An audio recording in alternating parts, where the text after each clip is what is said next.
আসসালামু আলাইকুম।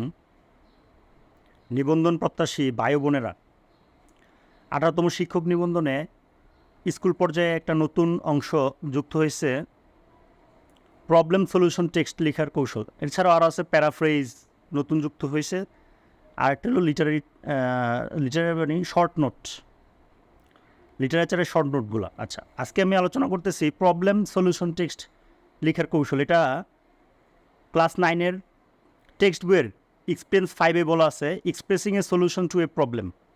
ওইখানে আলোচনা করা আছে যে কীভাবে প্রবলেম সলিউশন টেক্সট সলভ করা যায়, মানে প্রবলেমকে কীভাবে সলভ করা যায় এটা টেকনিক ওইখানেই দেওয়া আছে। যে problem solution text is a popular form of writing.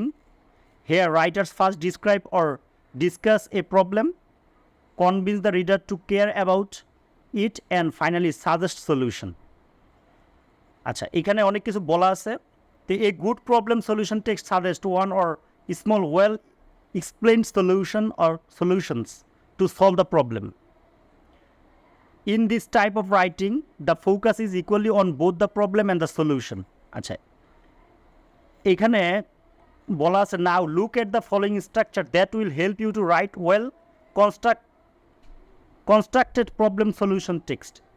The structure of a problem solution text. এখানে কয়েকটা ধাপের কথা বলা আছে, 4টা ধাপের কথা বলা আছে। এই 4টা ধাপ ফলো করে আমরা আমাদের প্রবলেমকে সলিউশন করব। প্রথমে ইন্ট্রোডাকশন। এই ইন্ট্রোডাকশন অংশে কী আনতে হবে? Paraphrase the given problem. That means আমাকে যেই প্রবলেমটা দেওয়া হবে ওটাকে প্যারাফ্রেজ মানে ভাষান্তর করতে হবে, যে আমাকে বুঝতে হবে কী বলতে চাইছে। রাইট ওয়ান কি কজ অ্যান্ড রিলেটেড সলিউশন।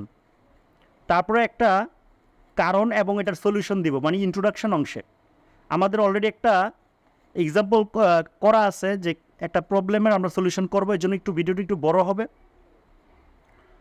আমরা এই যে ধাপটা ফলো করে আমরা অ্যান্সার করার চেষ্টা করব। প্রথমে কি করব, ইন্ট্রোডাকশন অংশটা, যে ওই যেই সমস্যাটা আমাদের দিবে ওটার প্যারাফ্রেজ দ্য গিভেন প্রবলেম, তারপরে ওটার একটা কি কজ নিয়ে আমরা সলিউশন নিয়ে ইন্ট্রোডাকশন অংশে আলোচনা করব। তারপর দ্বিতীয় অংশে আমরা কী করব, মেইন বডি প্যারাগ্রাফ অংশে চলে যাব। এখানে আমরা কী করব, you can write different causes using different paragraphs. এখানে আমরা বিভিন্ন কারণ দেখাইতে পারি, এখানে কজ দেখাবো।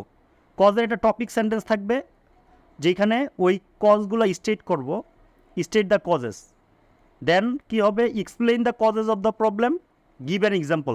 তারপর ওই আমি যে কজটা বললাম ওটা টপিক সেন্টেন্সটার আমি এক্সপ্লেন করে তারপর একটা উদাহরণ দেব। ঠিক ওরকমভাবে 3 নম্বরে হবে main body paragraph two solution. That means প্রথম ছিল ইন্ট্রোডাকশন, তারপরে হলো মেইন বডি প্যারাগ্রাফ 1-এ কজ নিয়ে আলোচনা করব, মেইন বডি প্যারাগ্রাফ 2-তে সলিউশন নিয়ে আলোচনা করব।